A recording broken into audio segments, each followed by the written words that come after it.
Bonsoir et bienvenue à la Bibliothèque des rêves. Ce soir, je vous accueille dans une petite clairière, au cœur d'une forêt enchantée, dans laquelle on va découvrir de nombreuses histoires et encore bien d'autres choses. Alors, sans plus attendre, installez-vous, respirez tranquillement, laissez s'échapper la tension qui contracte vos épaules, et commençons avec une première histoire, une histoire qui nous vient d'Irlande et qui a été couchée par écrit pour la première fois au Moyen Âge, même si elle est sans doute plus ancienne. L'histoire de Deirdre et Naoise. Il était une fois, un roi régnait sur l'Ulster, et son nom était Creuhour mac Nessa, Creuhour, fils de Ness. Et à sa cour vivait le barde royal, Fedelmir MacDale. Un jour, Fedelmir, le barde, eut une fille qu'on appela Deirdre. Et comme le voulait la coutume, on fit des prophéties sur la vie qui l'attendrait. Le druide de la cour prophétisa que Deirdre deviendrait une jeune femme magnifique, que son charme serait presque irrésistible, tellement irrésistible que beaucoup de sang serait répandu à cause d'elle. Des rois et des seigneurs entreraient en guerre, et les 3 plus grands guerriers d'Ulster seraient contraints à l'exil, toujours à cause d'elle. Évidemment, la prophétie sema la consternation à la cour, et beaucoup pressèrent Fedelmir de tuer le bébé avant qu'elle ne se réalise. Fedelmir ne savait pas quoi faire, mais le roi choisit pour lui. En entendant que Deirdre deviendrait une des femmes les plus désirables au monde, il en avait conçu un désir irrépressible de la posséder, plus tard. Alors il décida de garder Deirdre pour lui, de la réserver. Il la laisserait grandir pour pouvoir l'épouser quand elle aurait l'âge. Guidé par sa luxure, Creuhour cacha Deirdre. Pour que personne ne la trouve, on confia la petite à une poétesse, une femme très sage, qui vivait isolée dans les bois et ne recevait jamais aucune visite. Loin de la cour, et seulement en compagnie de cette femme, Deirdre grandit à l'abri, et la première partie de la prophétie semblait se réaliser un peu plus chaque jour, alors que l'enfant se transformait lentement en femme. Elle devenait de plus en plus belle. Un jour, en hiver, alors qu'un grand manteau blanc avait couvert la forêt, Deirdre vit un corbeau se poser dans la neige, avec une proie, et elle fut saisie par les couleurs. Elle dit à son éducatrice qu'un jour, elle aimerait un homme aux mêmes couleurs que celle qu'elle avait vue, les cheveux aussi sombres que l'aile du corbeau, la peau aussi blanche que la neige, et les joues aussi rouges que le sang. La vieille femme s'était beaucoup attachée à Deirdre, qu'elle considérait maintenant comme sa fille. Sa loyauté au roi et son obéissance avaient été émoussées par toutes ces années à vivre avec la petite fille, qui avait attendri son cœur et adouci son existence solitaire. Alors, elle raconta à Deirdre que l'homme qu'elle décrivait existait. Il s'agissait de Naoise, un jeune chasseur, guerrier et chanteur qui vivait à la cour du roi Creuhour. La vieille femme aida même sa protégée à rencontrer l'homme de ses rêves, passant outre les ordres du roi de la garder isolée et ignorante. Dès que Dyrje et Nishe se rencontrèrent, ils tombèrent amoureux et sûrs, au plus profond d'eux-mêmes, que la vie n'aurait plus aucun sens s'ils ne pouvaient pas la passer ensemble. Alors, ils résolurent de s'enfuir. Nishe pouvait compter sur ses deux frères. À eux trois, ils étaient les plus grands guerriers du royaume d'Ulster.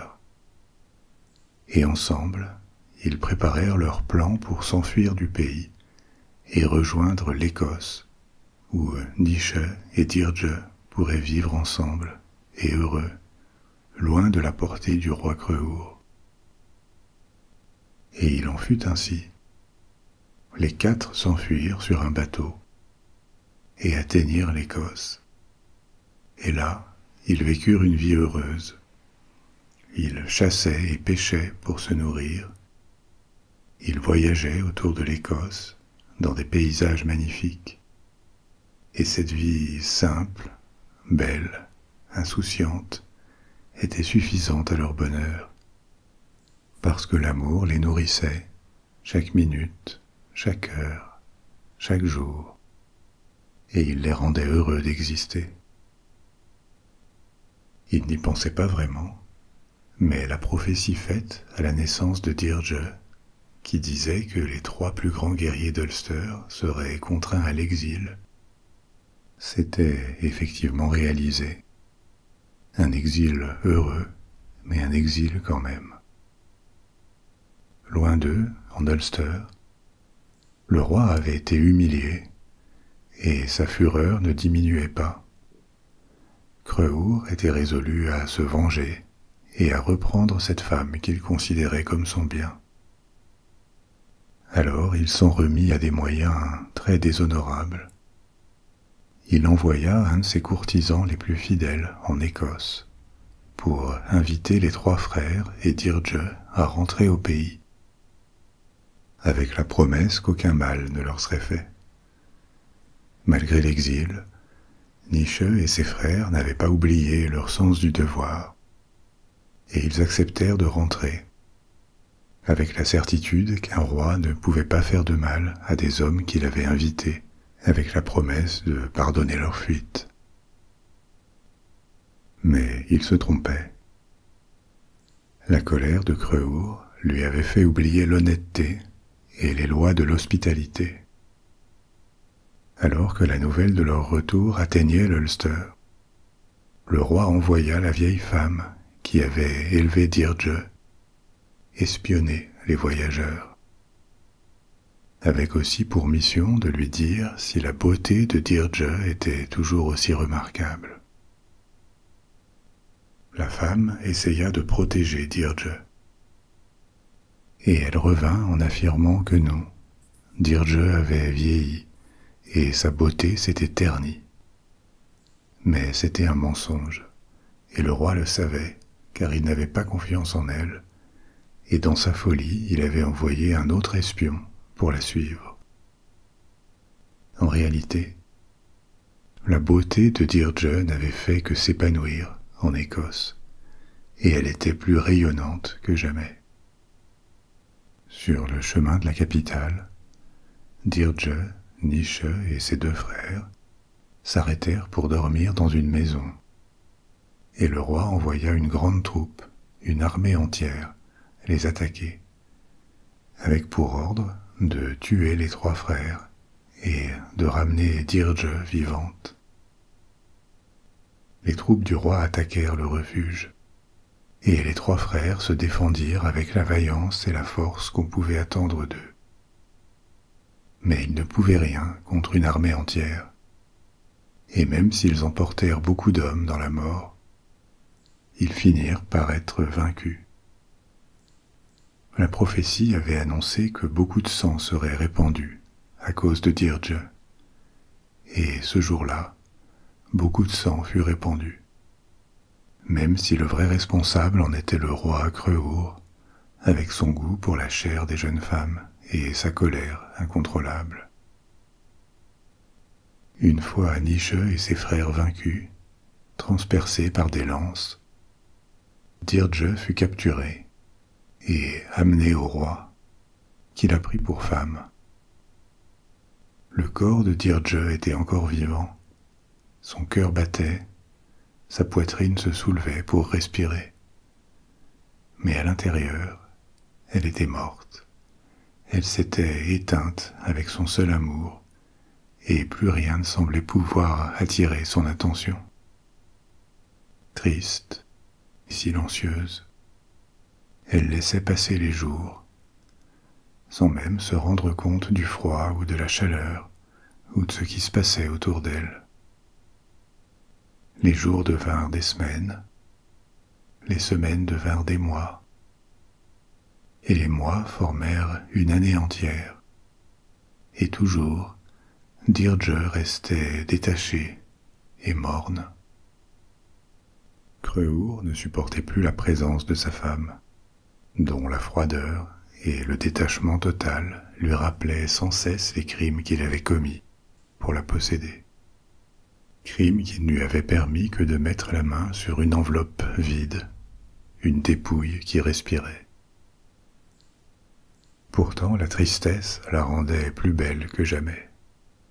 Un jour, il en eut assez, et il lui demanda qui elle détestait le plus, après lui. Elle répondit que c'était l'homme qui avait transpercé et tué Niche avec sa lance.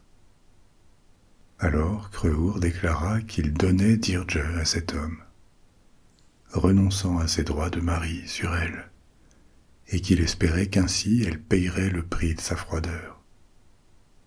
Deirdre n'avait plus assez d'espoir ou d'envie de vivre pour en être affectée, et donc, comme toujours, elle ne réagit pas. On l'a mis sur un chariot pour l'emporter auprès de son nouveau maître, et là, alors que le chariot partait sous les quolibets du roi qui avait détruit sa vie, elle trouva la dernière parcelle de force et de volonté qui subsistait en elle pour mettre fin à son calvaire. Elle se dressa et elle se jeta en contrebas du chemin que le chariot longeait contre un grand rocher, et elle trouva enfin la délivrance dans la mort. Deirdre n'était plus, et la malédiction de sa beauté, telle qu'annoncée par le druide à sa naissance, était finalement accomplie. Je vous disais avant de commencer que cette histoire vient d'Irlande. Elle vient du cycle d'Ulster, qui est un parmi plusieurs cycles de mythes, de légendes héroïques irlandaises. Il y en a 4 principaux de ces cycles, et celui d'Ulster comprend à lui seul 80 histoires. C'est beaucoup, mais la mythologie irlandaise n'est elle-même qu'une partie, une facette de la mythologie celtique. À une époque, il y a près de 3000 ans, les différents peuples celtes occupaient une très grande partie de l'Europe de l'Est jusqu'en Espagne, en passant par la France, la Grande-Bretagne et l'Irlande. Alors, qui étaient les Celtes? Qu'est-ce qui leur est arrivé? Et aussi, en quoi croyaient-ils? Quel dieu? Quel mythe? Comment leur héritage a survécu ou au contraire a été perdu? Ce sont les choses dont je vais vous parler ce soir. Et bien sûr, je vais surtout vous raconter encore d'autres histoires. Histoires tirées notamment de la mythologie irlandaise, qui est un pays où leur héritage culturel a subsisté assez longtemps pour que leurs récits nous parviennent. L'Irlande fait partie de ces régions où l'influence celte est restée plus forte pendant plus longtemps, jusqu'au Moyen Âge. Il y a aussi l'Écosse, le Pays de Galles, certaines parties de l'Angleterre comme la Cornouaille, ou encore la Bretagne. Alors continuons avec une question avant de vous raconter une deuxième histoire. Qu'est-ce que c'est que la mythologie celtique exactement?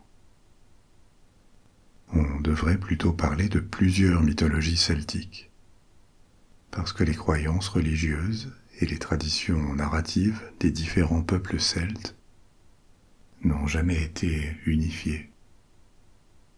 Et dans certaines régions, comme elles ont duré bien plus longtemps qu'ailleurs, elles ont continué à évoluer. L'âge d'or des Celtes, en Europe, c'est pendant l'âge du fer, au premier millénaire avant Jésus-Christ.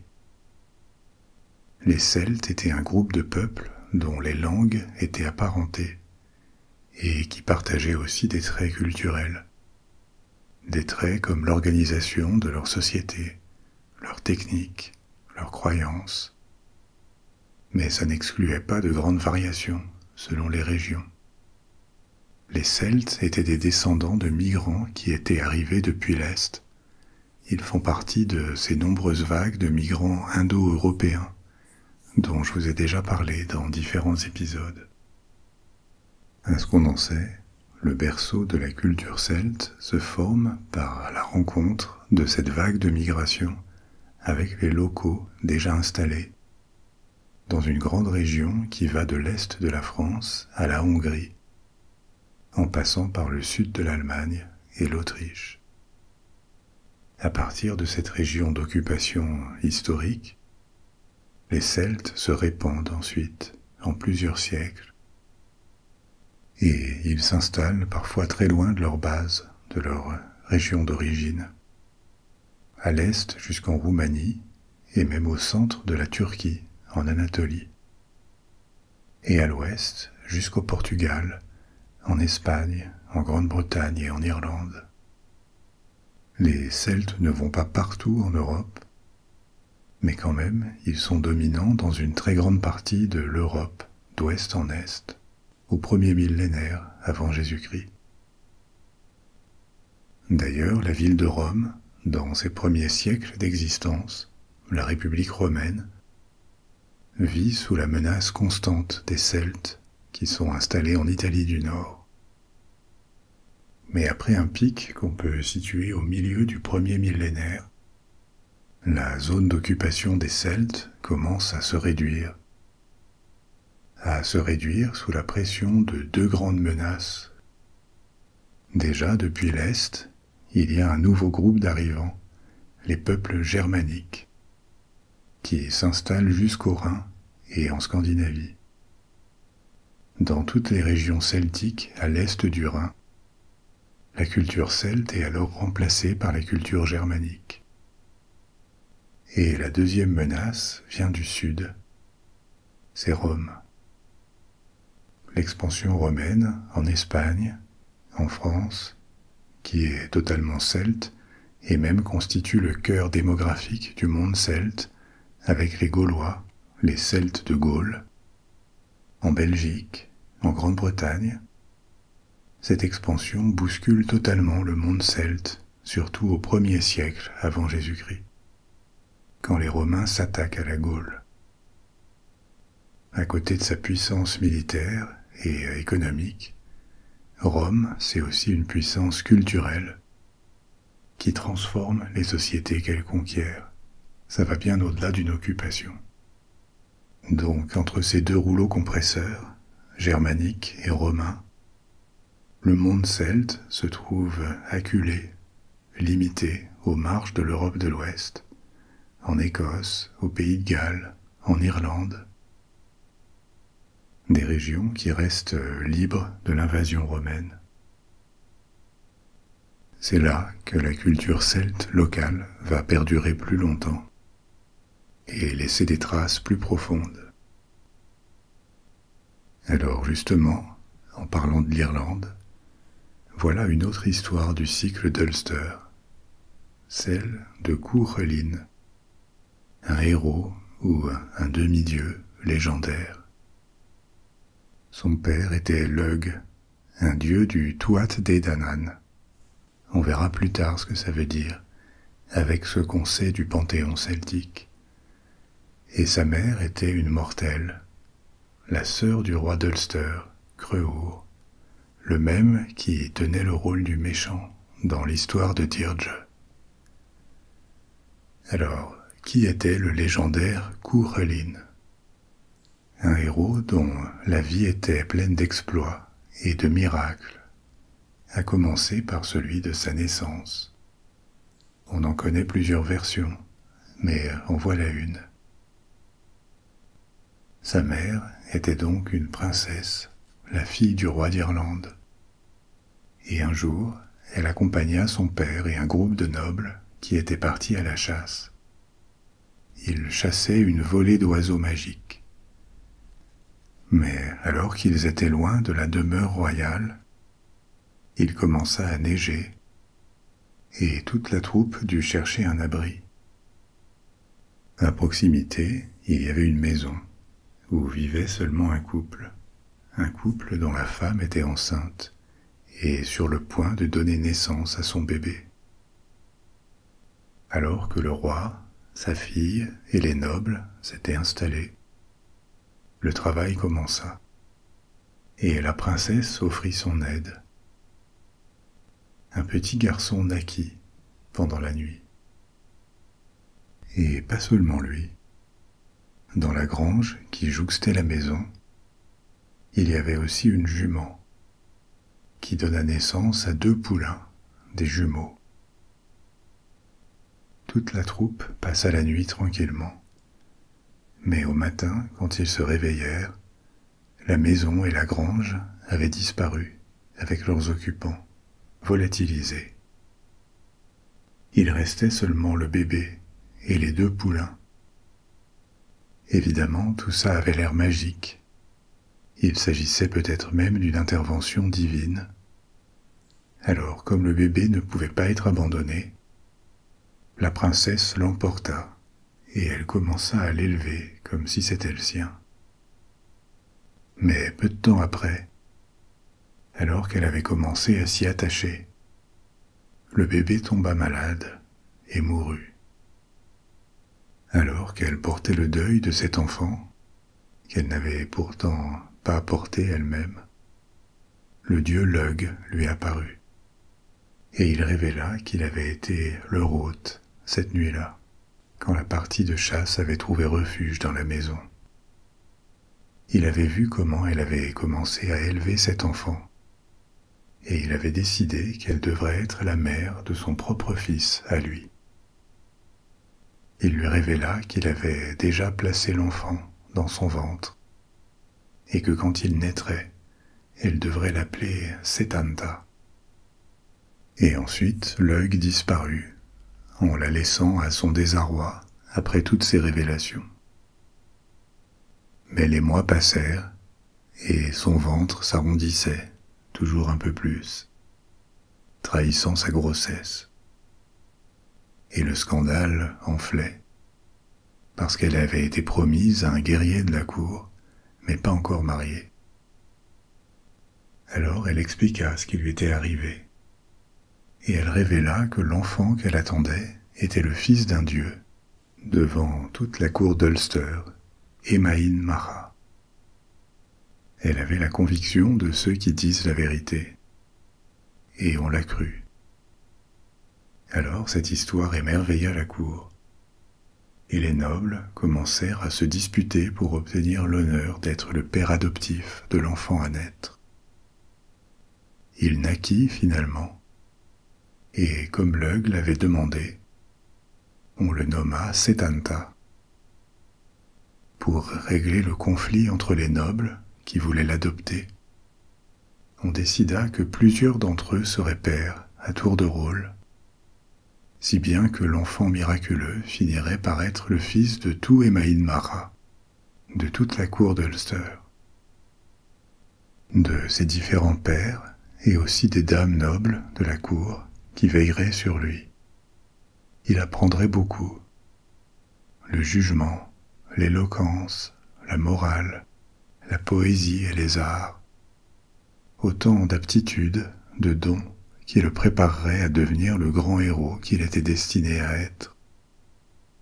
Plusieurs années passèrent, et Setanta grandit. Il devint un enfant courageux et fort. À Emain Macha, à la cour, il y avait un groupe de petits garçons à peu près du même âge qui jouaient et s'entraînaient ensemble. Même s'il était plus jeune qu'eux et encore tout petit, Setanta supplia sa mère de le laisser les rejoindre, tant et si bien qu'elle accepta. Mais ce qu'il ignorait, c'est que la tradition de ce groupe était de n'accepter les nouveaux que s'ils demandaient avant le droit d'en faire partie, et celui de se placer sous la protection du groupe. Au lieu de ça, comme il l'ignorait, Setanta les rejoignit simplement en espérant jouer avec eux ou s'entraîner au combat. La douzaine de garçons prirent son attitude pour un défi. Alors, pour lui donner une leçon, ils se tournèrent contre lui, avec l'intention de lui donner une bonne correction. 12 enfants contre un seul, tout petit, ça ne lui laissait apparemment aucune chance, mais seulement en apparence. Dès qu'il commença à se battre, il fut pris d'une frénésie qui décupla sa force, et il les mit tous hors de combat, l'un après l'autre. Le roi Creux arriva, et il fit cesser la bataille.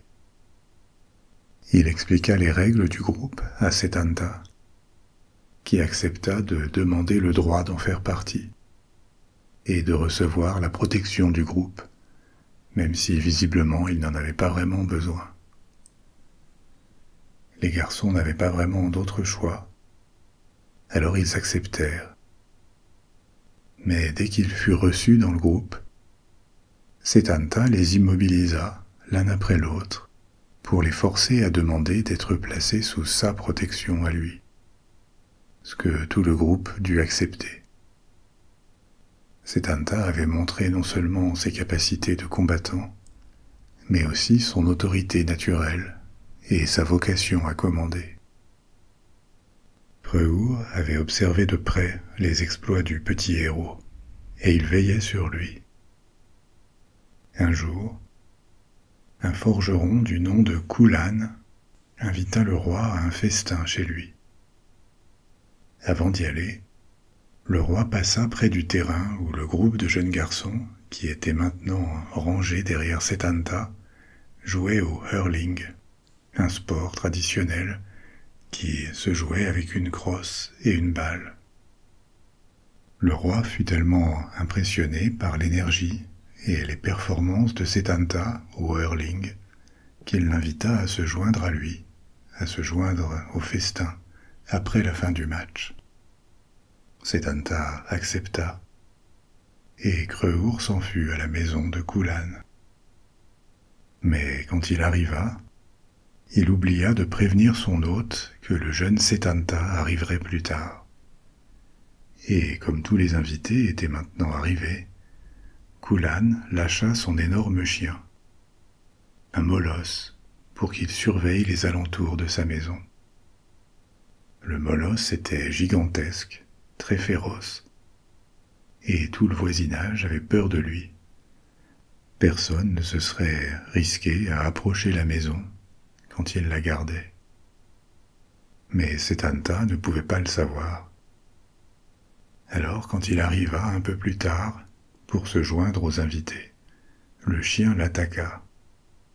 Une bête 3 fois plus grosse que lui, avec des mâchoires puissantes et des crocs acérés. Un combat s'engagea, et Setanta dut tuer le chien pour se défendre. Les occupants de la maison furent alertés par le bruit, et quand ils sortirent voir ce qu'il se passait, ils comprirent ce qui était arrivé. Le chien gisait sur le sol, inanimé, et Setanta était couvert de son sang. Kulan était inconsolable de la perte de son chien. Alors Setanta lui promit de lui en trouver un autre, et jusqu'à ce que le chiot soit assez grand pour assurer la défense de la maison, il garderait la maison de Kulan lui-même. Et ainsi fut fait. Setanta devint le gardien de la maison, et les druides décidèrent que son nom serait désormais non plus Setanta, mais Cuchulainn, le chien de Kulan. Dans un autre épisode, de l'enfance de Courreline, un jour à Emain Mara, alors qu'il avait 7 ans. On raconte que Courreline entendit le druide de la cour qui enseignait à ses élèves. L'un d'entre eux avait demandé à quoi ce jour-là, ce jour même, serait favorable. Et le druide avait commencé à faire une prophétie. Il annonça que tout guerrier qui prendrait les armes, ce jour, accomplirait d'immenses exploits qui le rendraient éternellement célèbre. Courreline avait seulement 7 ans, mais la promesse d'exploits et de gloire éternelle le séduisait. Alors, sans plus attendre, il alla trouver le roi pour lui demander des armes. On lui en donna à plusieurs, mais sa force était déjà grande, et en les testant, il les brisait les unes après les autres. Elles ne semblaient pas assez solides pour résister à sa force. Si bien que le roi finit par lui donner ses propres armes, qui étaient les plus solides et les plus belles d'Ulster. Elles s'avérèrent parfaites pour Courreline. Mais alors que Courreline essayait ses nouvelles armes, le druide arriva, et il poussa des cris en voyant Courreline en armes. Il expliqua que quand l'enfant s'était précipité pour aller trouver le roi et exiger des armes, il n'avait pas encore fini d'énoncer sa prophétie. Et la prophétie complète ne se limitait pas à annoncer que le guerrier qui prendrait les armes ce jour-là aurait un destin glorieux. Elle disait aussi qu'il mourrait jeune.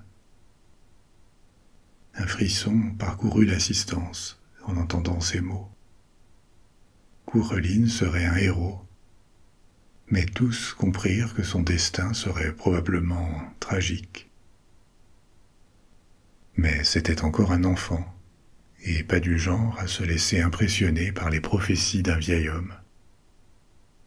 Alors peu après, alors que les gens d'Emain Mara parlaient encore de cette prophétie, il eut assez qu'on la lui rappelle, et il décida que le temps d'accomplir des exploits était venu. Il alla trouver le roi pour lui demander un chariot, il l'obtint, et il partit à l'aventure. À quelques jours de voyage, il y avait un endroit où vivaient 3 guerriers, 3 frères, qui étaient connus pour être des ennemis jurés de l'Ulster. D'ailleurs, ils se vantaient régulièrement d'avoir tué plus d'hommes d'Ulster que quiconque. Courreline voulut les affronter. Il les défia en combat, et comme des années plus tôt, il entra dans un état frénétique, où ses forces étaient décuplées, mais un état qui lui faisait aussi perdre le contrôle de ses actes et la raison. Dans cet état, il vint facilement à bout des 3 guerriers. Mais ensuite, il décida de rentrer à Emain Mara, et il n'avait pas encore repris ses esprits. Il arriva en coup de vent à la cour d'Ulster, les yeux injectés de sang et avec l'air fou. Les hommes craignaient un énorme carnage. Heureusement, la reine, qui commandait aux femmes de la cour, avait de la suite dans les idées.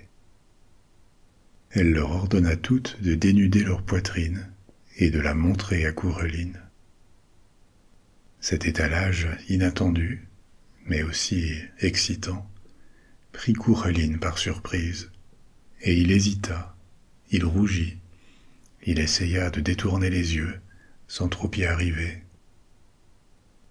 Un moment de confusion que les gardes de la cour utilisèrent pour le saisir et le jeter dans un grand tonneau d'eau froide.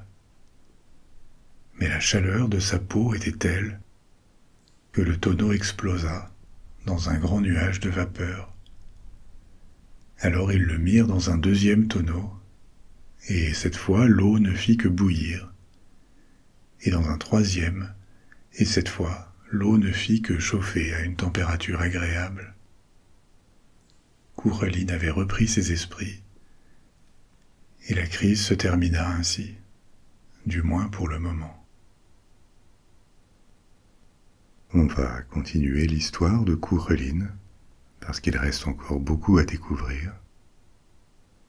Mais avant, prenons un moment pour examiner les racines celtiques des mythologies irlandaises, écossaises ou galloises. Et pourquoi c'est à travers elles qu'on connaît l'essentiel des histoires celtes qui sont apparues il y a plus de 2000 ans. Comme je vous le disais avant, pour les Celtes qui sont conquis par Rome et vivent ensuite dans les frontières de l'Empire romain, leur religion et leurs mythes ancestraux vont assez rapidement décliner et être abandonnés en quelques générations. En Gaule ou en Espagne, on connaît la religion celtique essentiellement par des sources romaines contemporaines et quelques sources chrétiennes, mais vers la fin de l'Empire romain, quand la culture celte est pratiquement éteinte déjà. Par contre, au-delà des frontières romaines, il y a des peuples qui maintiennent leur indépendance politique, leur langage et leur mode de vie, comme les Gaëls en Irlande et en Écosse, ou les Gallois au pays de Galles, ou encore les Bretons, les habitants du sud de la Grande-Bretagne. Grâce à une présence romaine qui est plus courte et moins intense en Grande-Bretagne, ils ont mieux préservé leur culture celtique. Et d'ailleurs, ce sont ces Bretons insulaires, ces Bretons de Grande-Bretagne, qui vont ensuite traverser la Manche et arriver en Bretagne, dans l'ouest de la France. Et ils vont y revivifier la culture celtique, à un moment où elle s'étiole, et où elle a déjà bien reculé depuis des siècles. Donc les Bretons venus de Grande-Bretagne receltisent la Bretagne, si on veut. Et c'est dans ces régions relativement petites, Écosse, Irlande, Pays de Galles, Bretagne, que la culture celtique et la mythologie vont perdurer pour encore assez longtemps, jusqu'à la christianisation pendant le Moyen-Âge. Comme ce sont des régions qui sont plutôt sur les marges de l'Europe de l'Ouest, elles sont christianisées plus tard, mais aussi parfois avec un très grand succès. L'Irlande ou la Bretagne deviennent des bastions du christianisme au Moyen-Âge, comme si le fait d'y avoir cédé ou de s'être converti plus tard aboutissait à une présence culturelle et religieuse plus forte du christianisme. Maintenant, cette conversion religieuse n'efface pas complètement les racines celtiques. C'est plutôt que les Celtes deviennent chrétiens. Et on trouve encore au Moyen-Âge, dans les langues, les histoires, le folklore, beaucoup d'éléments celtiques. Par contre, la religion ancienne, elle disparaît totalement. Elle est effacée des pratiques et des mémoires presque entièrement. Presque, parce que le Moyen-Âge est aussi la période où cette tradition ancestrale, qui est en train de disparaître, va être pour la première fois couchée par écrit, pour en garder la trace, généralement par des moines. Et c'est comme ça que beaucoup d'informations précieuses a été préservée. Ces régions ou ces nations celtiques ont aussi maintenu leur indépendance à l'époque médiévale. L'Écosse, l'Irlande, même si elle n'était pas unifiée, la Bretagne. L'exception, c'est le pays de Galles, qui est attaché à l'Angleterre depuis le Moyen-Âge, mais qui a quand même toujours maintenu une individualité culturelle et linguistique. Ce monde qui est maintenant christianisé, mais aux racines celtiques, tombe dans l'orbite politique de ses voisins à la Renaissance et à l'époque moderne. Il perd son indépendance. La Bretagne est rattachée à la France au XVIe siècle. L'Écosse partage ses rois avec l'Angleterre jusqu'en 1707, quand sont célébrés les actes d'union qui créent un seul royaume de Grande-Bretagne, et l'Irlande, qui était aussi en union personnelle avec l'Angleterre depuis le XVIe siècle, c'est-à-dire qu'elle partageait le même roi, et aussi absorbée par le royaume de Grande-Bretagne en 1801. Tous ces rattachements, ces absorptions, font l'objet d'une certaine réticence, voire d'une résistance d'une partie de la population, du XVIe au XIXe siècle. Mais pas une réticence qui s'appuie sur une identité celtique que les habitants auraient voulu défendre. En fait, si on avait demandé à un Écossais ou un Irlandais ou un Breton de définir leur identité il y a 200 ou 300 ans, ils n'auraient jamais parlé d'identité celtique. L'époque celtique était peu connue, presque complètement oubliée, et ça n'était pas une référence politique pertinente à l'époque. La particularité régionale ou nationale que certains défendaient, notamment en Écosse ou en Irlande, ça s'appuyait sur la langue, sur des traditions, sur une assez longue indépendance, mais sur des références qui dataient du Moyen Âge. Les périodes antiques, pré-chrétiennes, n'étaient jamais invoquées, ni valorisées d'ailleurs. C'était un passé lointain, vaguement barbare, païen, alors qu'on était devenu très chrétien, donc pas quelque chose auquel on souhaitait s'identifier. Le folklore était quand même là, avec des histoires qu'on se transmettait de génération en génération, et qui avaient parfois des origines celtiques, sans doute bien plus anciennes que les gens ne l'imaginaient. Mais disons qu'on ne valorisait en rien cet héritage celtique. Mais ensuite arrive le XIXe siècle, et avec lui ce qu'on appelle le revival celtique. À travers l'Europe, au moment où les nations cherchent à se doter d'une sorte de récit national, une histoire unique et si possible ancienne, on cherche activement à redécouvrir et à valoriser ces racines, en allant les chercher avant le Moyen Âge, et même avant l'Empire romain, si possible. Il y a un revival germanique, un revival nordique ou viking. Je vous en ai parlé dans l'épisode sur l'histoire des Vikings, et aussi un revival celtique, entre autres très fort en France d'ailleurs. À l'époque, on s'intéresse beaucoup à l'histoire gauloise, et le choix de faire remonter les racines de la France à la Gaule. Vous connaissez la formule célèbre « Nos ancêtres les Gaulois ». C'est quelque chose qui date de cette époque. Avant le XIXe siècle, plutôt qu'une histoire de France, on s'intéresserait plutôt à une histoire du royaume de France. La perception que la France est une nation, et non une construction étatique, politique, c'est quelque chose qui est déjà apparu avant le XIXe siècle. Mais ça n'est pas encore affirmé, ça n'est pas mis en avant comme ça le sera au XIXe siècle. Et donc cette histoire du royaume de France, on la ferait plutôt partir avec les Carolingiens ou les Mérovingiens, avec la christianisation, le baptême de Clovis par exemple, plutôt que d'aller chercher des origines antiques et pré-chrétiennes, dont à vrai dire on aurait plutôt honte. Ce passé est mal connu, et surtout on le perçoit comme barbare, et plutôt à oublier. Et c'est cette perception qui se renverse complètement au XIXe siècle, et dans tous les grands pays d'Europe d'ailleurs. On commence à faire remonter l'histoire nationale plus en amont. Ce qui, techniquement, a un fond de vérité.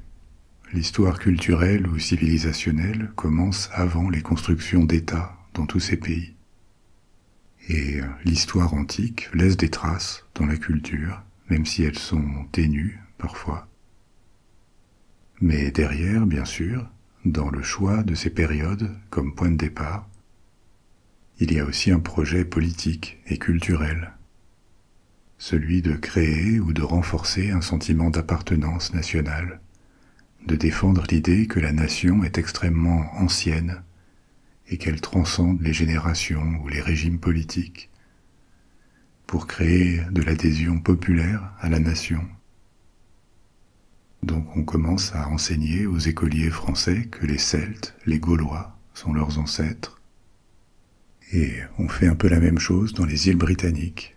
Les Celtes y deviennent une référence historique, un point de départ. C'est une forme d'identité choisie, si on veut, parce qu'il y a eu d'autres migrations avant et après. Mais en Écosse ou en Irlande, elle se défend facilement parce que déjà il y a une réalité ethnique, génétique. Une grande partie de l'ADN local vient directement des Celtes. Et aussi une réalité culturelle et linguistique. Le nom des lieux, le folklore, portent encore les traces de ce passé celtique qu'on commence à étudier, à exhumer et à essayer de distinguer des ajouts ultérieurs. On revalorise énormément ce passé à l'époque, auquel on ne pensait pas trop, et qui devient au contraire source de fierté, évocateur, il fait rêver. Il y a aussi une dimension romantique à l'attrait pour ce passé auquel on veut se réidentifier. Donc il va y avoir une dimension érudite, il y a des chercheurs, des historiens, des experts du folklore qui vont étudier tout ça, mais ça se répand aussi dans la culture populaire.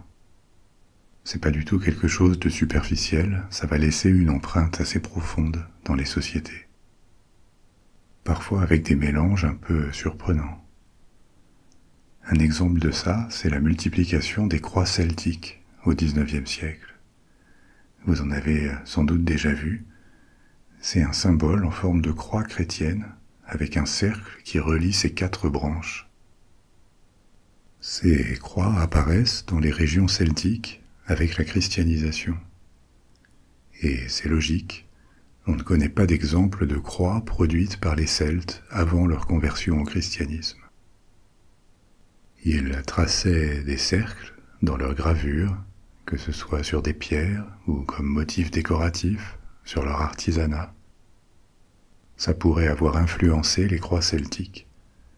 Mais à notre connaissance, ils ne faisaient pas de croix. Donc toutes ces croix hautes, taillées dans la pierre, avec un cercle, qu'on voit dans les régions celtiques, datent du Moyen Âge, ou même plus souvent, d'après 1850, parce qu'on recommence à en faire avec le revival celtique. Et pourtant, pour beaucoup de gens dans la culture populaire, c'est devenu un symbole de l'antiquité celtique, un symbole presque païen. Cette idée que la croix celtique symbolise l'ancienne religion celtique, ou la période pré-romaine, ça date du XIXe siècle pourtant, et c'est un anachronisme. En fait, il n'est pas toujours facile de démêler ce qui est originellement celte des ajouts postérieurs, y compris dans la mythologie. Mais même si des détails ont pu être changés, les histoires mises par écrit au Moyen Âge, en Irlande ou certaines parties de la Grande-Bretagne, sont ce qu'on a de plus proche des mythes celtiques originaux. Et ils sont très riches. Je vous disais avant que le cycle d'Ulster comportait 80 histoires différentes, et il n'est lui-même qu'une partie de la mythologie irlandaise, une partie qui est centrée sur le nord de l'Irlande, sur l'Ulster. Il y a aussi le cycle fainéant, qui est centré sur un héros appelé Finn McCool et son groupe de guerriers, le Fianna. Il y a aussi une série de contes à propos du Tuatha Dé Danann, un groupe de dieux, d'êtres au grand pouvoir, qui seraient arrivés, selon ces histoires, en Irlande à une époque très ancienne. Ce cycle est appelé le cycle mythologique. Et encore un autre cycle, c'est le cycle des rois, qui contient des histoires sur les rois légendaires d'Irlande. Beaucoup de cette mythologie irlandaise est aussi écossaise. Il y a beaucoup d'histoires en commun, et dans différentes histoires, les personnages voyagent entre l'Irlande et l'Écosse. Et à part l'Écosse et l'Irlande, il y a aussi les mythes gallois ou bretons, qui partagent des détails ou des histoires, mais qui forment aussi des ensembles différents, spécifiques. Ça fait beaucoup, et ça contraste avec tout le reste de l'Europe, où tout a disparu. En Espagne, en Gaule, en Europe centrale, en Italie du Nord. On ne connaît quasiment rien des mythes celtes qui étaient autrefois transmis par la culture orale, et tout ce qu'on a, c'est le nom de certains dieux qui étaient vénérés dans l'ensemble du monde celtique ou localement. Alors justement, avant de reprendre l'histoire de Coeur Ellin, arrêtons-nous un peu sur ces dieux celtiques, ou au moins sur le peu qu'on en connaisse. Parmi les divinités qui dépassaient les limites d'une seule région ou d'une tribu, on trouvait Cernunnos, Taranis, le dieu du ciel, Teutates, parfois orthographié Toutatis, comme dans Astérix, Epona, la déesse cheval, ou encore un groupe de 3 déesses appelées les matrones ou les matres. On connaissait sans doute ces dieux et ces déesses sous des noms différents selon les régions. Les matrones, c'étaient des déesses connues au nord-ouest de l'Europe, à la fois chez les Celtes et chez les Germains. Et ces déesses étaient toujours représentées par 3. On connaît mal leur fonction, mais on sait par l'abondance de leur représentation qu'elles avaient beaucoup d'adeptes et qu'elles subsistaient à côté des dieux romains à l'époque gallo-romaine. D'ailleurs, ce motif, avec 3 déesses qui vont ensemble, c'est quelque chose qu'on retrouve même largement au-delà du monde celte, dans l'Europe de l'Antiquité. Les Romains avaient les 3 parques, les personnifications de la destinée, qui, chez les Grecs, s'appelaient les Moirai, les moires. Les Scandinaves, et plus généralement les Germains, avaient les Nornes. Dans la mythologie irlandaise, on trouvait aussi les Morrigan. On va parler de cette triple déesse dans un instant. C'est pour ça qu'on pense que ces déesses qui vont par 3 sont un motif culturel d'origine indo-européenne, parce qu'on le retrouve sous différentes formes chez différents peuples indo-européens.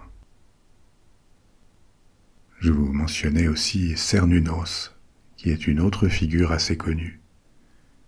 Et ce nom pourrait avoir servi à différentes divinités représentées avec des bois de cerf sur la tête. On a notamment des traces du culte de Cernunnos en Gaule.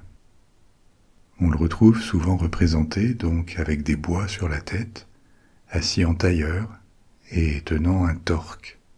Un torque, c'est-à-dire un grand collier circulaire et rigide qui était populaire chez les Celtes et d'autres cultures de l'âge du fer en Europe.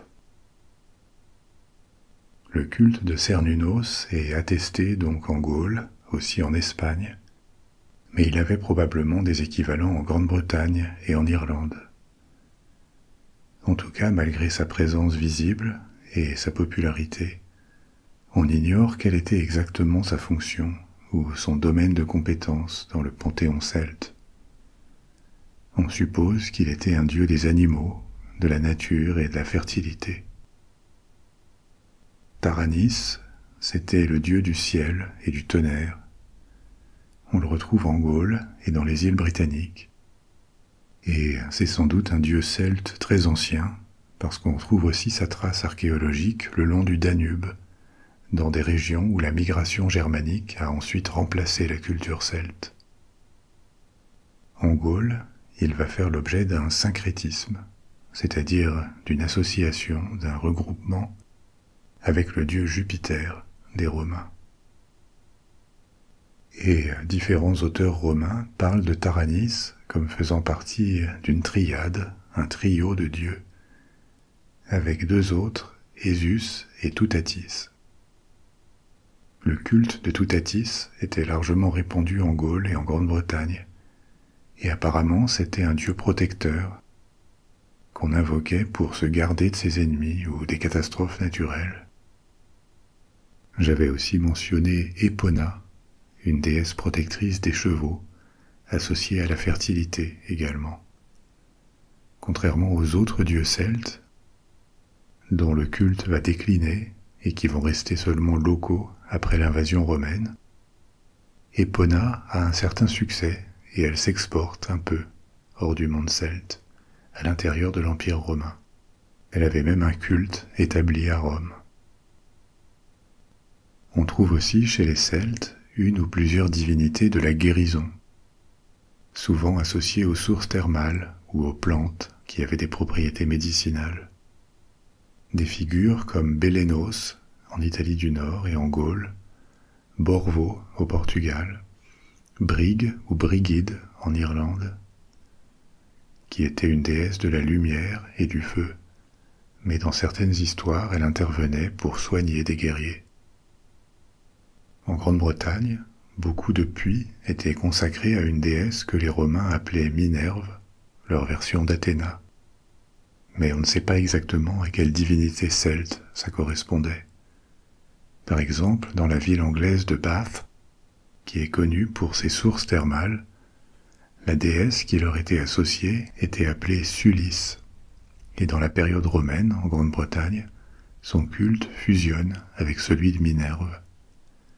Mais ça n'est qu'un exemple de divinité locale, il y en avait des centaines, peut-être des milliers. On trouve encore des dieux associés au soleil. Il y avait Lugh, le père de Courreline, Bélénos en Gaule, on le retrouve, en Irlande une déesse appelée Grin, ou encore une autre appelée Ainé, mais sans qu'on sache très bien quelle signification ou quel rôle leur était dévolu. Au total, les Celtes ont probablement adoré des milliers de dieux, entre les différentes périodes et les différentes régions, des dieux dont la grande majorité est oubliée. Et le restera, parce que personne n'a jamais écrit leur nom nulle part, et que leur souvenir s'est totalement effacé. Alors justement, on va voir certains de ces dieux intervenir, dans leur version irlandaise, dans l'histoire de Courreline. Alors reprenons-la. On avait laissé Courreline enfant, après la prophétie qui annonçait ses exploits et son destin, et on l'avait vu accomplir les premiers de ses exploits. Plusieurs années s'étaient ensuite écoulées, et Courreline était passé de l'enfance à l'âge adulte, en devenant un jeune homme magnifique, et même tellement beau qu'en Ulster, les hommes s'inquiétaient qu'il mette à profit son célibat pour voler leurs épouses, ou compromettre la vertu de leurs filles. Alors on était pressé de le voir marié, et on lui cherchait une épouse convenable. Mais Courreline avait déjà posé les yeux sur Emer, une jeune femme d'une beauté délicieuse, une beauté saisissante. Mais son charme ne s'arrêtait pas à l'apparence. Sa voix était douce, et sa sagesse était grande. Courreline était sous le charme. Il était tombé amoureux d'Emer. Le problème, c'était que son père, le père d'Emer, était totalement opposé à leur union. Il avait une autre fille, la sœur d'Emer, qui était plus âgée et toujours célibataire. Il aurait été incorrect de marier la jeune sœur en premier. Le père disait aussi que Courreline devrait accomplir des exploits dignes de la perfection d'Emer, et que pour le moment il n'y avait pas encore grand-chose à mettre à son crédit. En réalité, tout ça n'était que des excuses. Il espérait réussir une meilleure alliance pour sa fille, comme par exemple avec le roi de Munster, qui ferait d'elle une reine. Donc il déclara qu'avant toute discussion sur un mariage, il faudrait que Courreline aille s'entraîner en Écosse, pour devenir vraiment le grand guerrier qu'il aspirait à être. Il devrait aller s'entraîner précisément sur l'île de Skye, à Dunska, la forteresse des ombres.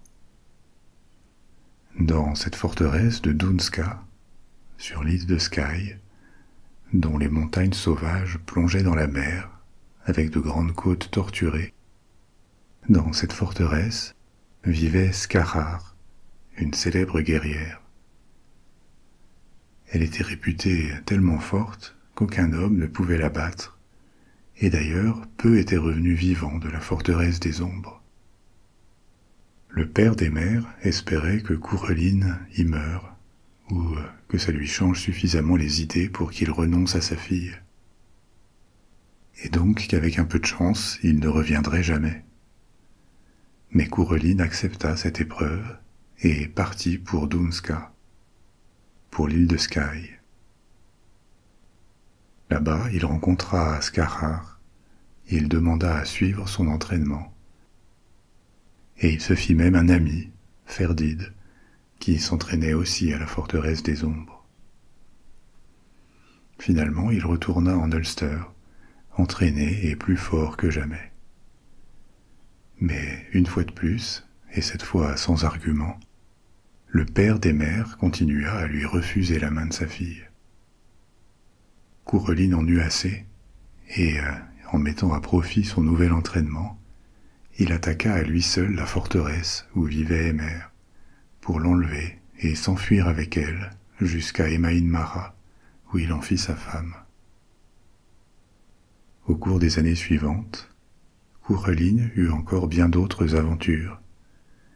Par exemple, il vola au secours d'une princesse scandinave, il vengea la mort d'un ami, mais c'est quand il atteint 17 ans que sonna l'heure de son plus célèbre exploit.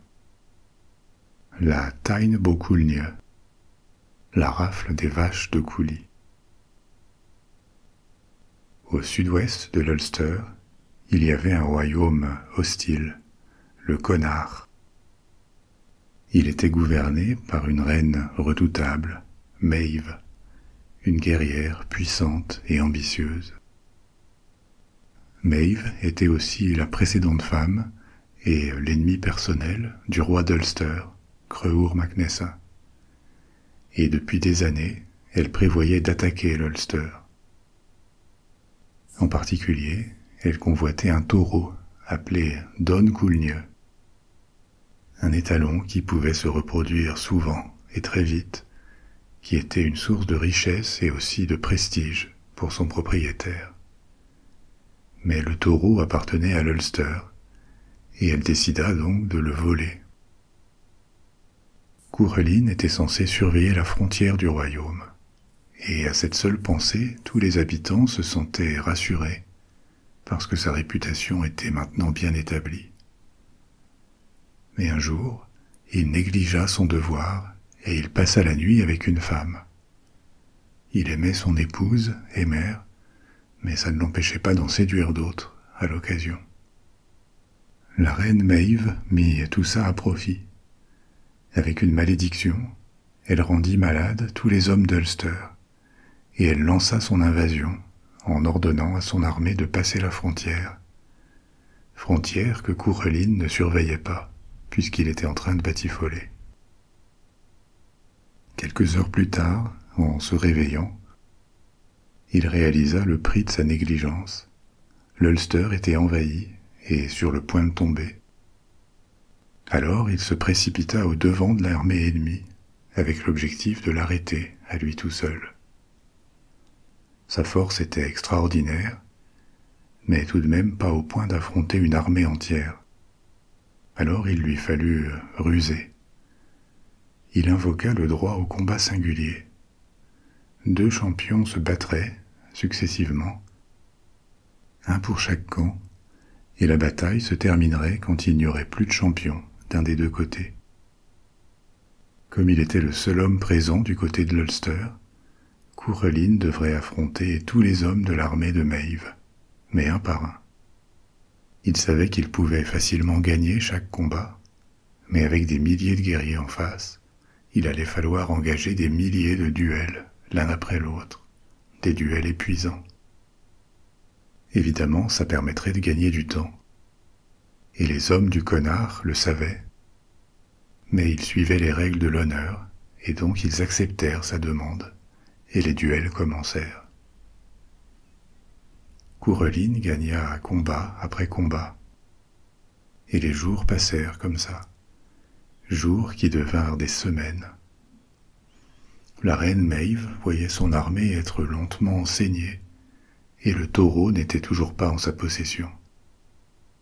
Il ne lui restait qu'à attendre que Coureline s'épuise, et Maeve pouvait compter sur une alliée, la Morrigan. Un jour, entre deux combats, une belle jeune femme s'approcha de Courreline et lui déclara qu'elle était la fille d'un roi venu s'offrir à lui. Courreline restait focalisée sur son devoir, et il se souvenait encore bien de sa honte en réalisant qu'il avait négligé la défense de la frontière, juste la nuit de l'invasion. Alors il déclina son offre, il la repoussa. La jeune femme fut furieuse de ce rejet, et elle révéla qu'elle était la Morrigan, la reine fantôme, qui était à la fois unique et triple. On ne savait pas bien s'il y avait une Morrigan ou trois, parce qu'elle pouvait prendre différentes formes. Pour se venger, la Morrigan attaqua Courreline pendant son combat suivant, contre un guerrier de Maeve. Déjà, elle essaya de le gêner sous la forme d'une énorme anguille. Ensuite, elle prit celle d'un loup, et enfin, elle apparut comme une vache. Mais chaque fois, Courreline la blessa, et elle dut reculer. Les jours passaient, et les forces abandonnaient peu à peu le héros. Après un combat particulièrement difficile, qu'il gagna, mais dans lequel il fut sévèrement blessé, il se demanda pour la première fois s'il allait perdre et abandonner l'Ulster à la merci de ses ennemis. La nuit était tombée, et il était l'heure de dormir avant de reprendre la lutte au matin. Et à ce moment, le dieu Lug, son père, lui apparut, et il soigna ses blessures en l'encourageant à continuer. Même dans les moments les plus sombres, la flamme de l'espoir ne doit jamais s'éteindre. Qui sait quel hasard, quel miracle ou quel exploit est possible? La nuit passa, et quand Courreline se réveilla, il vit que l'armée de Maeve avait été attaquée pendant son sommeil. Les hommes d'Ulster étaient toujours neutralisés par la malédiction, mais pas les jeunes garçons. Et la petite bande des Main Mara, dont il était autrefois un des membres, avait attaqué l'armée du connard, dans une attaque suicide. Évidemment, ils n'avaient aucune chance, et ils avaient été massacrés. En voyant ce gâchis, cette tragédie, Courreline fut pris d'un nouvel accès de frénésie, le plus intense jusqu'à présent. Il ne devint pas seulement plus rapide et plus fort qu'avant. Sa nature divine se révéla, et une métamorphose commença, qui le transforma en un être monstrueux, hideux et sans forme bien définie. Un monstre qui attaqua toute l'armée du connard. Ce jour-là, il tua des centaines d'hommes, mais pas encore assez pour vaincre Maeve, dont les moyens étaient très grands. Alors une fois qu'il eut repris sa forme humaine, les duels recommencèrent, et avec eux un combat qu'il redoutait. Dans l'armée ennemie servait son ami de l'île de Skye, de la forteresse des ombres, Ferdide, qui venait du connard et qui donc servait son propre royaume. Il ne pouvait pas se défiler. Les deux amis durent lutter pendant 3 jours, et Courreline l'emporta finalement. Mais cette victoire n'avait que le goût des larmes pour lui. Avec le passage du temps, ces longues semaines pendant lesquelles Courreline bloquait l'armée de Maeve, la malédiction qui paralysait les hommes de l'Ulster perdait peu à peu son pouvoir. Un par un, puis en groupe, les hommes du royaume se relevaient et convergeaient vers le lieu des combats pour prendre leur part à la défense de l'Ulster. L'armée étant désormais assemblée, grâce à tout ce temps gagné par Courreline, la bataille finale put s'engager. Et face aux troupes déstabilisées et amoindries de Maeve, et à la présence galvanisante de Courreline sur le champ de bataille, l'Ulster l'emporta. Maeve s'enfuit, défaite et enragée. Contre toute attente, l'Ulster sortait victorieuse du raid des vaches de Cooley, de Tyne Boculgne. Et Courreline avait survécu. D'autres aventures attendaient, et la prophétie qui annonçait que Courreline serait à la fois un grand héros et qu'il mourrait jeune planait toujours, comme une ombre inquiétante. Mais pour l'heure, il était temps de savourer la victoire, de pleurer ceux qui étaient tombés, et de garder la tête haute, toujours, quoi qu'il arrive. Et c'est sur cette histoire qu'on va laisser notre héros. C'est la fin de nos histoires pour ce soir. Si vous n'avez pas encore sommeil, vous pouvez choisir une autre histoire, un autre épisode de la bibliothèque des rêves, et partir pour une nouvelle aventure. Ou alors vous pouvez garder les yeux fermés, vous laisser aller et vous endormir. Je serai bientôt de retour avec une nouvelle histoire. Et d'ici là, dormez bien, faites de beaux rêves. Au revoir.